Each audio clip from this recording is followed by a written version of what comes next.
안녕하세요. 우리옥션의 양서진 과장입니다. 우리가 부동산 경매를 통해서 어떤 물건에 입찰을 하고자 할 때요. 그 물건이 마음에 든다고 해서 바로 들어가는 게 아니죠. 네, 들어가기 전에 권리 분석을 하게 되는데요. 권리 분석을 할 때에도 제일 먼저 해야 될 게 있어요. 그게 바로 말소 기준 권리를 찾는 겁니다. 그래서 오늘 말소 기준 권리에 대해서 좀 알아보려고 하는데요. 말소 기준 권리가 뭐냐? 우리가 등기부로 보면 여러 가지 권리들, 설정된 권리들이 있어요. 그 중에서 말소 기준 권리를 찾아요. 그러면 이 말소 기준 권리를 포함해서 그보다 나중에 설정된 권리들은 전부 소멸한다라는 원칙이 있어요. 즉, 낙찰자 입장에서는 인수할 게 없다라는 거고요. 반대로 말소 기준 권리를 찾았는데 보다 먼저 설정된 어떤 권리가 있더라. 그렇다면 선순위로서 낙찰자가 인수하게 된다. 이게 바로 말소 기준 권리입니다.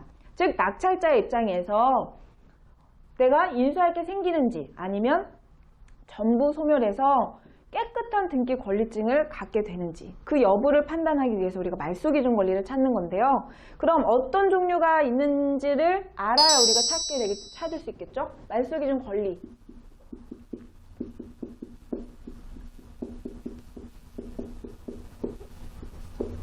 첫 번째로 근저당권이요. 근저당권도 말소 기준 권리가 되고요. 저당권도 말소 기준 권리가 돼요. 그리고 두 번째, 가압류 혹은 압류도 말소 기준 권리가 돼요. 그리고 세 번째, 전세권이요. 전세권 중에서도요, 선순위 전세권이어야 됩니다. 선순위 전세권. 네 번째, 담보가등기. 다섯 번째, 경매 개시결정 등기.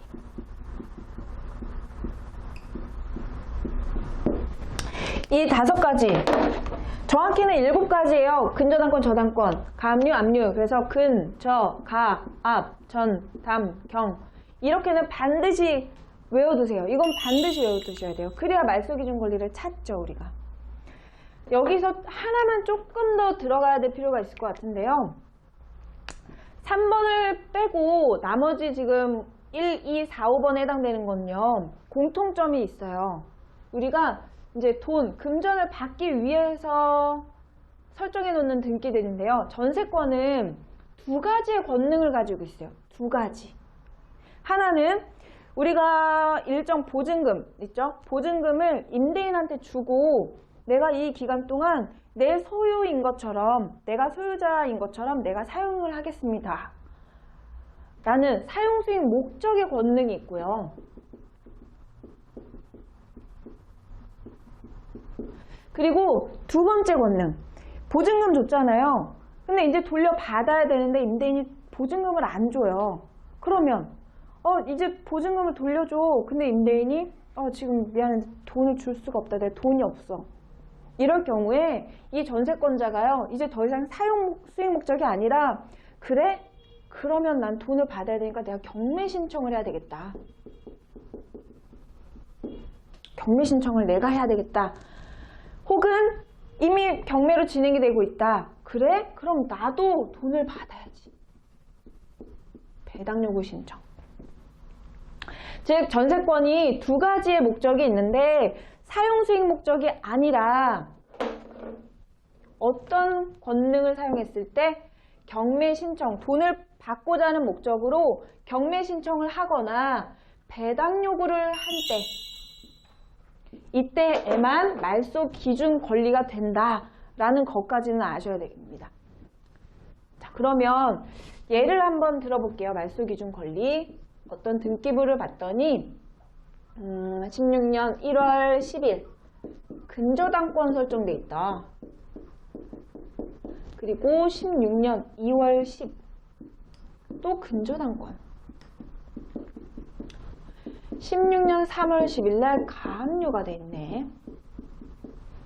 그리고 4월 10일 날 압류가 또 들어와 있고요. 16년 5월 10날 경매 개시결정 등기가 됐구나. 말소 기준 권리 한번 찾아보세요. 바로 찾는 분도 있겠지만 지금 뭐지? 하는 분도 있을 거예요. 왜냐면 말소기준 권리 종류는 알겠는데 이렇게 다 해당이 되면 어떡하죠? 라고 물어볼 수가 있겠죠. 말소기준 권리는요, 딱 한 개만 가능합니다. 그리고 시간적으로 제일 먼저 설정된 거예요. 가장 빠른 거. 그러면 언제예요? 16년 1월 10일. 이 근저당권이 말소 기준 권리가 되겠네요. 그러면 아까 얘기한 것처럼 말소 기준 권리를 포함해서 나중에 설정된 거는 어떻게 된다? 전부 소멸한다. 즉 낙찰자 입장에서 인수할 게 없다. 이렇게 하시면 되겠네요. 한 가지 더 예를 들어볼게요. 16년 언제로 할까요? 1월 5일? 전세권이 설정되어 있었다. 자, 그러면 말소 기준 권리 한번 찾아볼까요? 일단 하나의 요건은 채웠어요. 뭐죠? 선순위라는 거. 선순위 전세권이네? 말소 기준 권리 될 수 있겠네? 찾아보세요. 얘인가요? 얘인가요? 여기 갸우뚱을 하셔야지 정상이에요. 네, 전세권 아직 정확하게 말씀 안 드렸잖아요. 선순위는 맞는데 이 사람이 사용수익인지 경매 신청을 해서 지금 돈을 받고자 하는 건지를 모르잖아요. 그러면 예를 한번 들어볼게요. 배당 요구 했다. 여기는 안 했다. 이렇게 한번 볼까요? 선순위 전세권자인데 배당 요구했다. 즉 돈 받을 목적으로 쓰겠다라는 거 맞죠? 그러면 이 전세권은 말소기준 권리 되나요? 되네요. 그러면 여기가 말소기준 권리가 될 거고 나중에 설정된 권리들은 어떻게 전부 소멸한다. 그러면 낙찰자의 입장에서 이 전세권 인수한다 안 한다? 인수 안 한다. 전부 소멸한다. 이렇게 되겠네요. 자, 그 다음 전세권자가 배당 요구를 안 했네? 그러면 어떻게 될까요? 말소기준 권리 될 수 있나요? 안 되죠. 그러면 그 다음 이 근저당권이 말소기준 권리가 되겠네요. 그러면 여기를 기준으로 해서 나중에 설정된 권리들은 어떻게 전부 소멸한다. 그러면 낙찰자의 입장에서는 말소기준 권리보다 앞선 이 전세권 뭐가 된다? 선순위 전세권 되네요. 낙찰자가 어떻게? 인수한다 안 한다? 인수.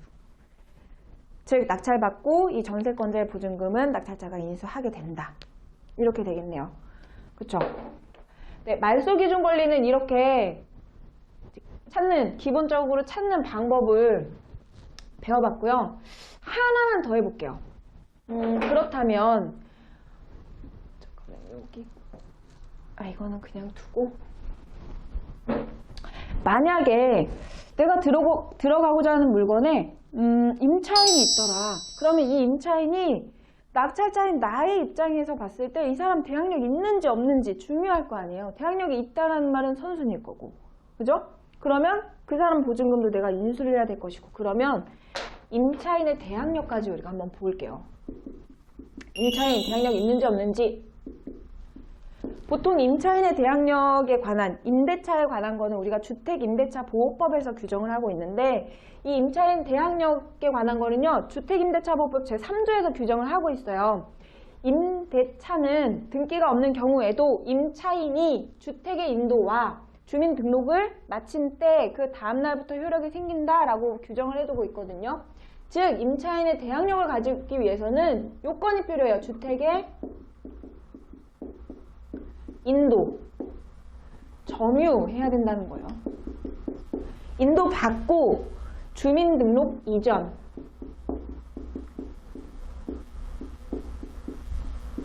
이 주민등록 이전이라는 말은 전입신고랑 똑같은 얘기입니다. 전입신고한다는 얘기고요. 주택을 인도받고 주민등록 이전을 한 때 그 다음날부터래요. 다음날부터 0시 대항력이 생깁니다.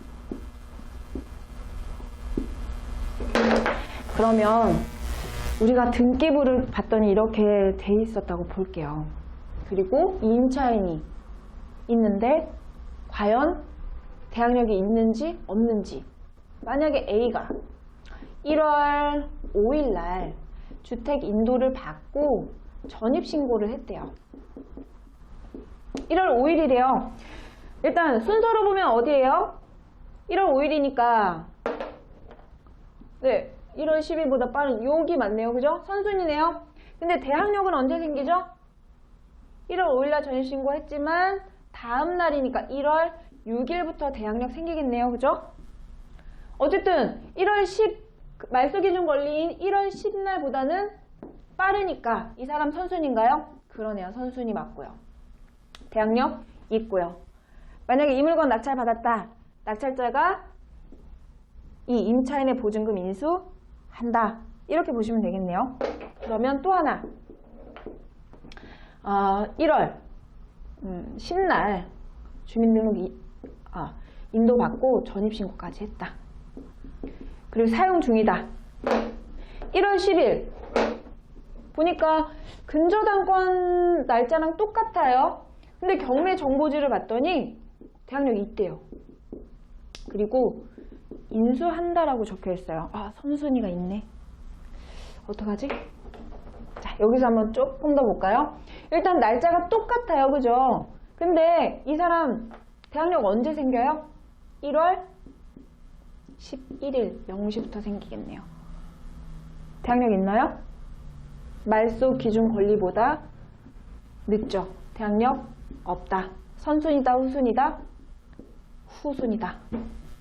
낙찰 받더라도 낙찰자가 이 사람 보증금 받지 못한 보증금 인수한다, 안 한다? 인수 안 한다. 아시겠죠? 그래서 우리가 임차인 분석할 때요, 복잡하게 할 게 아니라 말소 기준 권리를 찾고 그 말소 기준 권리보다 앞서면 대학력 있는 거고요. 말소 기준 권리보다 전입신고가 늦다 하면 대학력 없는 거예요. 즉 소멸되는 거예요. 나중에 낙찰받고 우리가 잔금 납부할 때 이 사람 인도명령 신청할 수 있고요. 만약에 때를 쓴다 안 나간다 그래도 강제집행 대상입니다. 네, 아시겠죠? 그래서 오늘 말소기준 권리에 대해서 가장 기본적인 것부터 배워봤어요. 일단 전체적으로 다시 본다면 말소기준 권리가 뭔지, 말소기준 권리를 기준으로 뒤에 나온 거는 소멸, 말소기준 권리를 기준으로 앞선 선순위는 낙찰자가 인수. 그래서 종류에는 근저당권, 저당권, 근저, 가, 앞, 전, 담경 외우라고 했고요. 전세권 중에서도 선순위인데 사용수익 목적일 경우에는 말소기준 권리가 될 수 없고 이 전세권자가 경매 신청을 했거나 배당 요구를 했을 때, 즉 돈을 받은 목적으로 사용하겠다고 했을 때만 말소기준 권리가 된다라고 말씀을 드렸고요. 그리고 임차인이 주택의 인도와 주민등록을 이전해서 대학력은 갖췄는데 말소기준 권리보다 앞서 있다면 낙찰자가 인수, 말소기준 권리보다 늦다 그러면 소멸. 네, 이렇게 정리해 볼 수 있겠네요. 오늘 배운 부분만큼이라도 꽉 잡아 두시고요. 이제 다음 강의에서 또 좋은 내용으로 찾아뵙도록 하겠습니다. 우리 옥션 양서진 과장이었습니다. 감사합니다.